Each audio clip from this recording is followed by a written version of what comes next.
우리 주 되신 예수 그리스도 안에서 인사 말씀드립니다. 오늘 이 인사를 통해서 지금까지 하던 뉴비긴 교회의 주일 설교 영상을 올리는 그런 사역을 이제 종료하게 되었다라는 아쉬운 말씀을 이렇게 드리게 되었습니다. 저는 한평생 사역을 할 때 한 번도 제가 먼저 어디에 가고 싶다, 어느 교회, 단체, 심지어 제가 지금 신학대원 전임 교수로 20몇 년간 이렇게 일을 하고 있지만은 이 학교에도 제가 이력서를 내고 지원을 해서 간 적이 없습니다.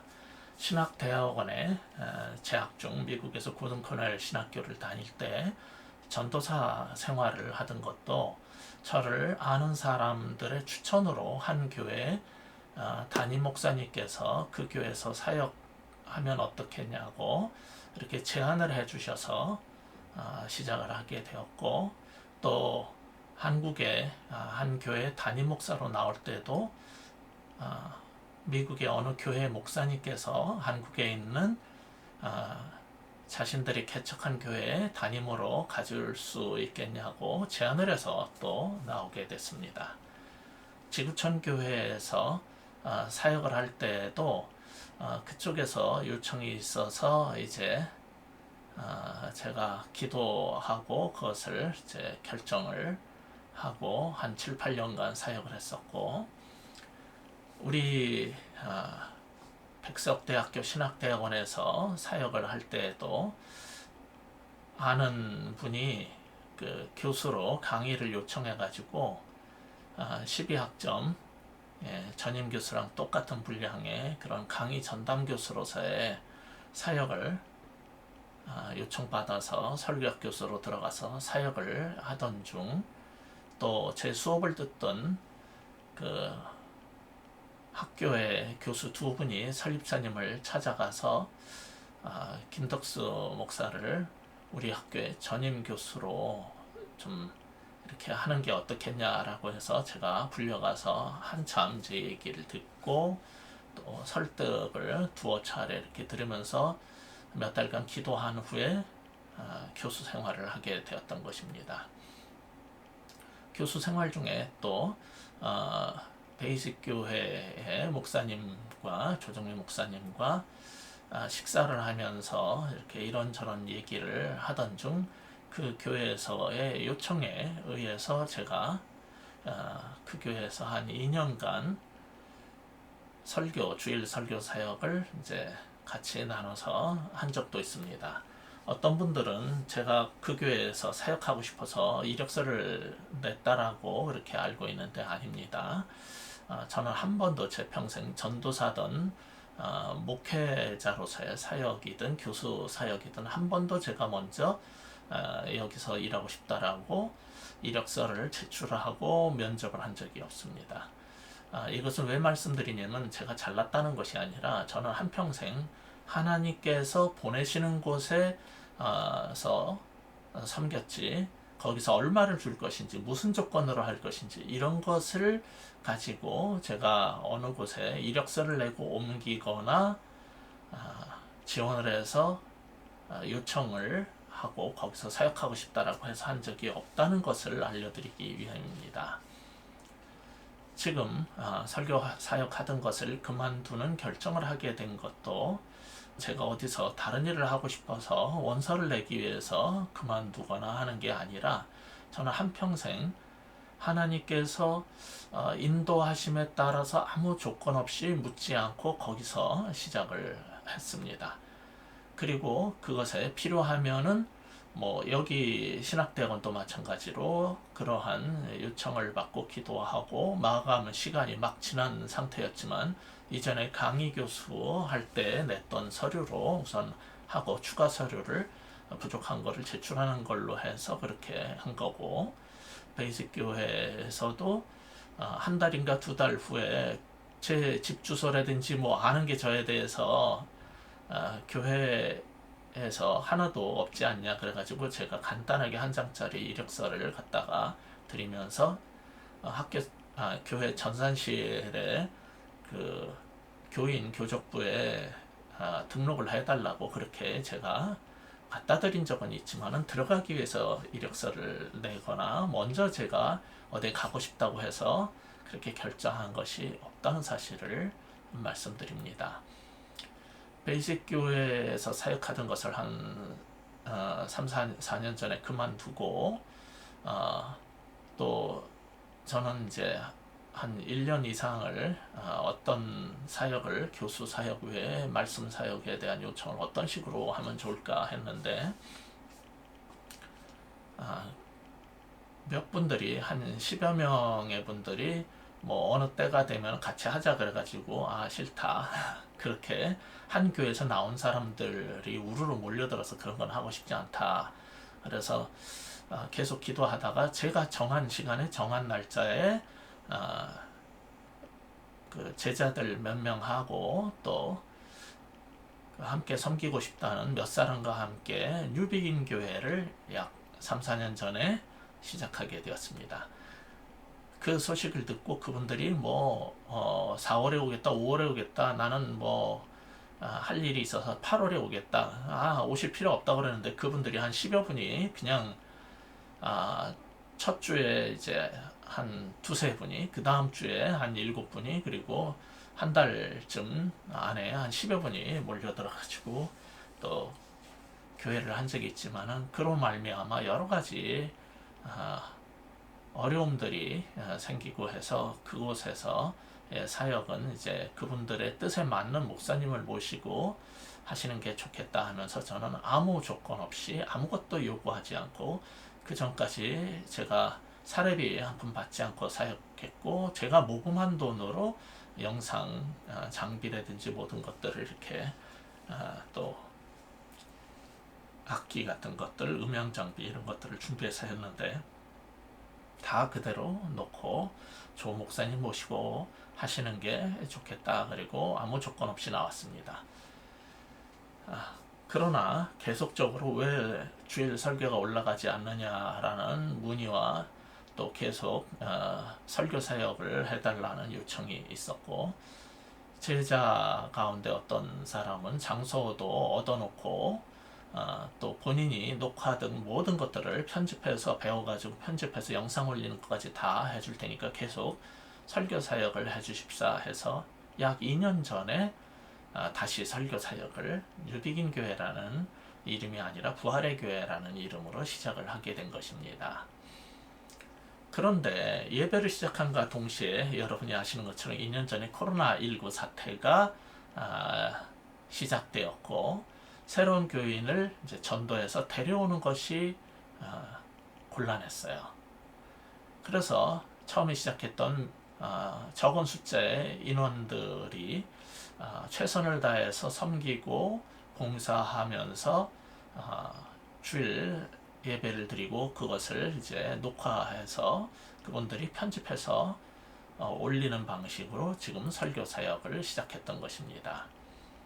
적은 수로 시작했고 헌금도 적었지만은 후원하던 선교사님에게 계속 선교 헌금도 이번 달까지 끊임없이 보내면서 복음 사역을 나름대로 최선을 다해서 수행해 왔습니다.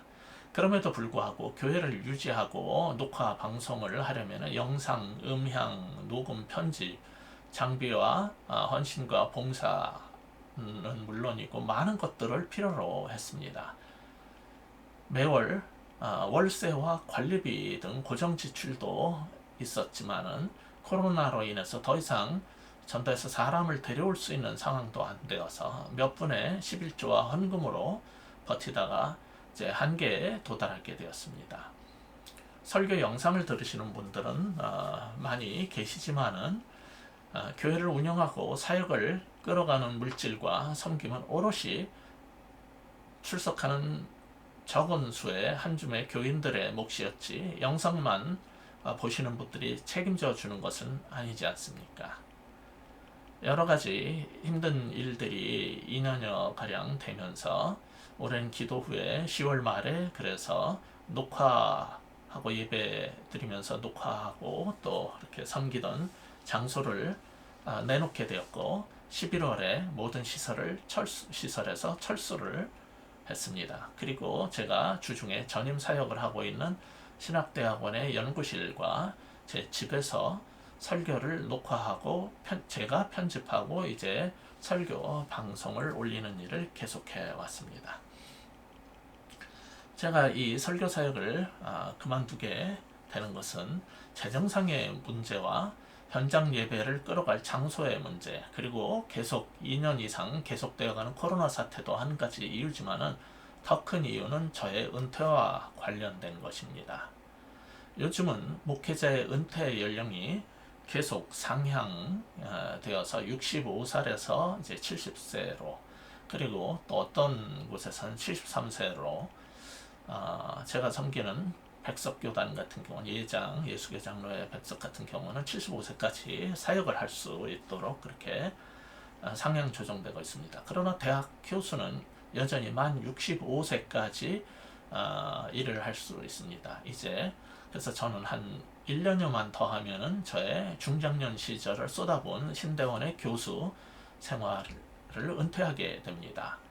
그 일을 생각해 볼 때 은퇴 후에 무엇을 어떻게 할 것인가에 대한 기도의 부담이 컸습니다. 현재 은퇴 후 무엇을 할지 정해진 것은 없습니다. 그러나 마지막 교수 생활을 최선을 다해 마무리를 잘 해야 되겠다라는 것은 저의 큰 부담이고, 그러기 위해서는 전임 사역을 하고 있는 이 교수 생활의 마지막 1년여를 전념해야겠다라는 결론을 내리게 되었습니다. 20몇 년간 교수 생활을 해왔는데 계속 설교 사역을 하는 부담과 학교 생활의 두 가지 부담에서 너무 지쳐있는 상태이기 때문에 이제 마지막 한 1년여 남은 기간을 최선을 다해서 제게 주어진 주사역인 교수 일을 잘 아름답게 마무리해야 되겠다는 것이 기도 결과 얻은 저의 생각입니다. 그래서 주일 설교 영상을 올리는 일은 이제 지난 주일 설교를 끝으로 해서 2021년 12월자로 종료하게 된 것입니다.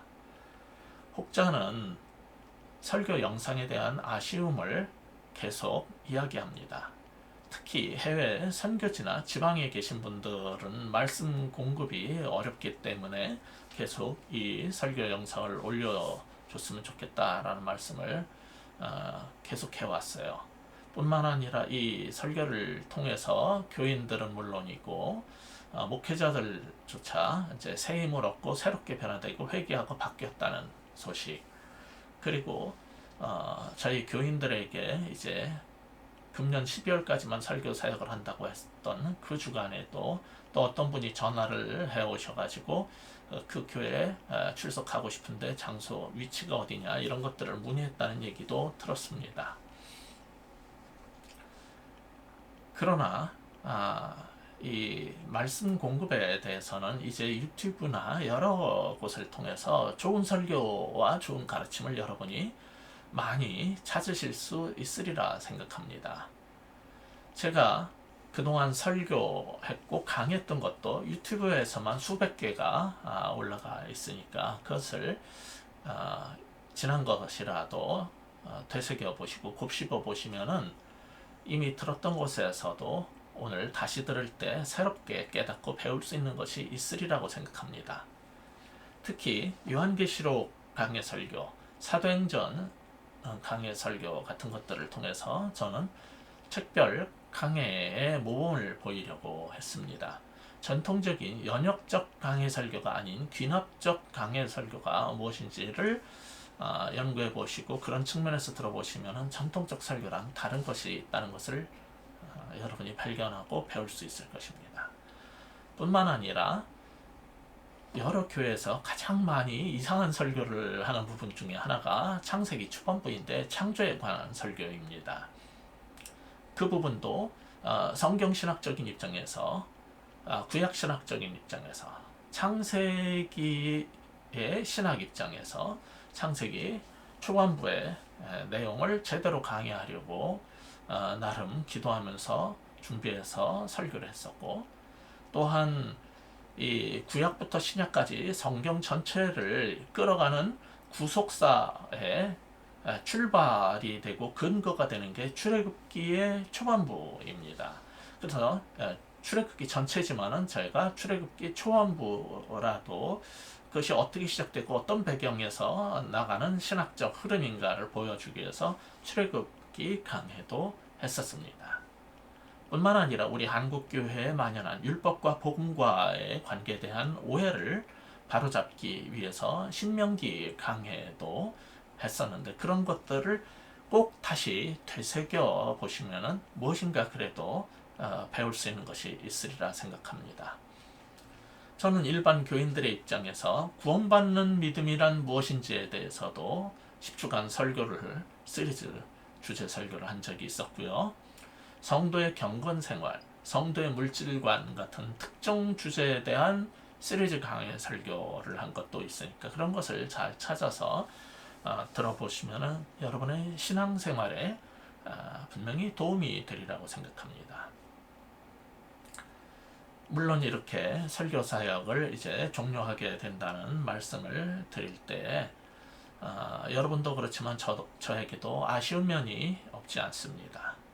그러나 여러분도 넓으신 마음으로 잘 이해해 주시고 은퇴 후에 제가 어떤 부분에서 어떤 모습으로 주님을 섬길 수 있을지 잘 분별하고 맡겨주신 이 전임 사역인 교수, 신대원 교수 생활을 아름답게 마치고 또 이후에 쓰임받을 수 있는 길로 들어설 수 있도록 저를 위해서 기도해 주시면 감사하겠습니다.